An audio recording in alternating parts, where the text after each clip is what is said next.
Adilabad ZP సర్వసభ్య సమావేశం వాడివేడిగా సాగింది. జడ్పీటీసీ, ఎంపీపీ సభ్యులు పలు అంశాలను లేవనెత్తారు.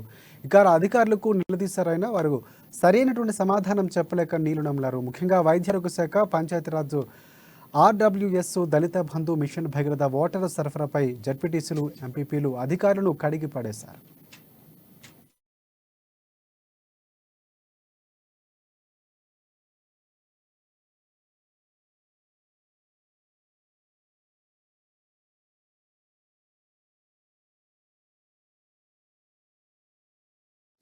జడ్పీ సమావేశ మందిరంలో జిల్లా పరిషత్ చైర్మన్ రాథోడ్ జనార్దన్ అధ్యక్షతన జరిగిన సర్వసభ్య సమావేశం గంట ఆలస్యంగా ప్రారంభమైంది. మొదట వైద్యారోగ్య శాఖ చర్చ జరగాల్సిన ఉండగా డిఎంహెచ్ఓ, రిమ్స్ డైరెక్టర్ ఆలస్యంగా రావడంతో జిల్లా పంచాయతీ అధికారి శ్రీనివాస్ నివేదికను చదివి వినిపించారు. స్వచ్ఛ భారత్ పథకం కింద అనేక కార్యక్రమాలు చేపడుతున్నారని, అందులో భాగంగానే లబ్ధిదారులు నిర్మించుకున్న మరుగుదొడ్లకు బిల్లులు రావటం లేదని కూడా తలమడుగు జడ్పీటీసీ గోఖ గణేష్ రెడ్డి నిలదీశారు. అటు మిషన్ భగీరథ వాటర్ సప్లైది అదే పరిస్థితి అని, చాలా గ్రామాల్లో నీటి సరఫరా రాక తాగునీటి ఇక్కట్లు ఎదురవుతున్నాయంటూ మండిపడ్డారు.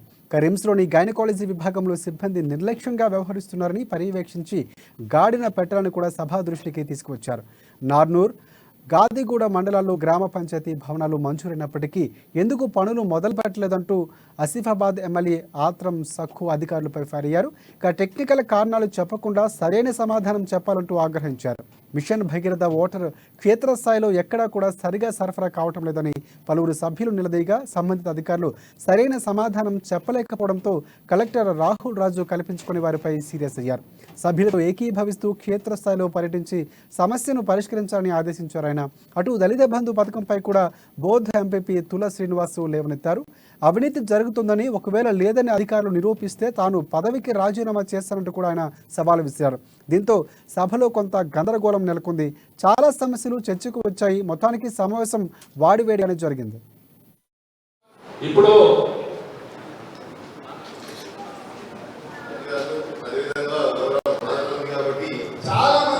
కూడా ఘనంగా జరుపుకోవాలి. జిల్లాలలో ప్రతి గ్రామంలో దశాబ్ది ఉత్సవాలు, తెలంగాణ రాష్ట్ర ప్రభుత్వం యొక్క సంక్షేమ పథకాలు, అభివృద్ధి కార్యక్రమాలన్నీ కూడా ఈ 10 సంవత్సరాల కాలంలో చేసిన పనులన్నీ కూడా ఉత్సవాలలో ప్రజలందరినీ కూడా భాగ్యస్వామ్యం చేస్తూ మరి కార్యక్రమం చేయాలనేది గౌరవ ముఖ్యమంత్రి కేసీఆర్ గారి యొక్క ఆదేశానుసారం. సో దాంట్లో అంతా కూడా మొత్తం 249 యూనిట్స్ ఏవైతే శాంక్షన్ అయినాయో, సో అవి నేను రాకముందు ఎప్పుడో ఇంతకుముందు శాంక్షన్ అయినా, గ్రౌండింగ్ కూడా ఆల్మోస్ట్ అయిపోయినాయి. సో అటువంటి వాటిని అందరినీ కూడా వాటి ప్రోగ్రెస్ ఎంత ఉంది అనేసి వాళ్ళందరినీ కూడా పిలిపించడం జరిగింది. పిలిపించేసి 249